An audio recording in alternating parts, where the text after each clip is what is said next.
धार collector के नाम आज पीथमपुर के किसानों और युवाओं ने ज्ञापन सिटी मजिस्ट्रेट विशाखा देशमुख को दिया। ज्ञापन में बताया कि इफ्को फार्मास्यूटिकल कंपनी का गंदा पानी हमारे लिए मुसीबत बना हुआ है। स्पेशल इकोनॉमिक जोन 2 के रहवासी और किसान बड़ी संख्या में धार कलेक्ट्रेट परिसर पहुंचे, जहां उन्होंने धार कलेक्टर के नाम ज्ञापन दिया, जिसमें बताया कि इफ्को फार्मास्यूटिकल कंपनी दवाइयों का प्रोडक्शन करती है। कंपनी के द्वारा लगातार गंदा पानी रहवासी क्षेत्र और स्थानीय नदी में छोड़ा जा रहा है, जिसके कारण प्रदूषण फैल रहा है। जिम्मेदार अधिकारियों को कई बार अवगत करवाया, परंतु कुछ नहीं हुआ।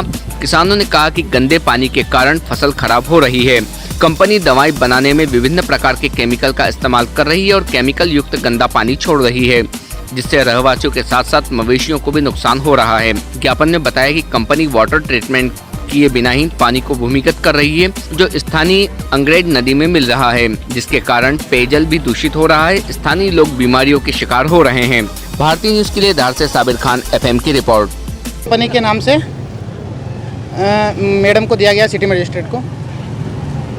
इफ्का कंपनी में तीनों शिफ्ट में निरंतर काम चल रहा है और वहाँ पे जो ATP और STP प्लांट है, जिससे पानी वो जो केमिकल युक्त पानी रहता है उसका उस पानी को नियंत्रण नहीं कर पा रहे, और जो बिना ट्रीटमेंट से ही जो केमिकल युक्त पानी है वो पीछे बाउंड्री के जरिए बाहर खेतों में और खेत भूमियों के जरिए अंग्रेज नदी में रिसाव हो रहा है, जिससे अंग्रेज नदी का पानी चंबल में जाता है और चंबल की सहायक नदी यमुना और यमुना से गंगा जी में बहता है। इस प्रकार हमारी गंगा जी भी इसी कंपनियों के कारण प्रदूषित होती है।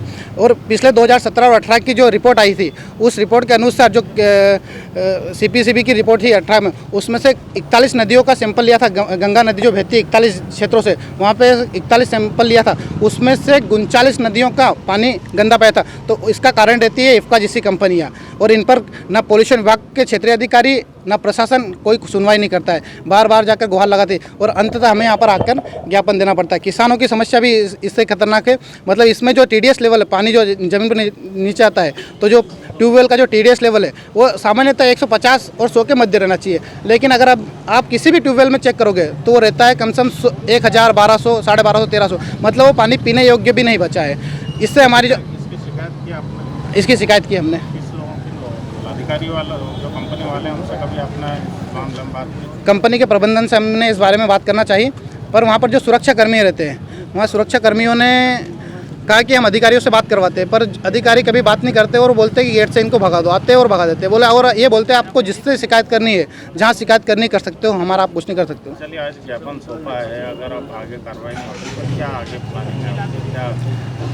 अगर ज्ञापन सौंपा और उसमें कार्रवाई होनी चाहिए। अगर कार्रवाई नहीं होगी तो हम प्रशासन को ये कहते हैं कि कड़े शब्द, मतलब हम धरना प्रदर्शन और आंदोलन करेंगे, और अगर कार्रवाई हो जाती है तो हमें उम्मीद है कि कार्रवाई होनी चाहिए, क्योंकि अभी कोविड-19 की महामारी चल रही है, तो हम नहीं चाहते कि हम आंदोलन करें।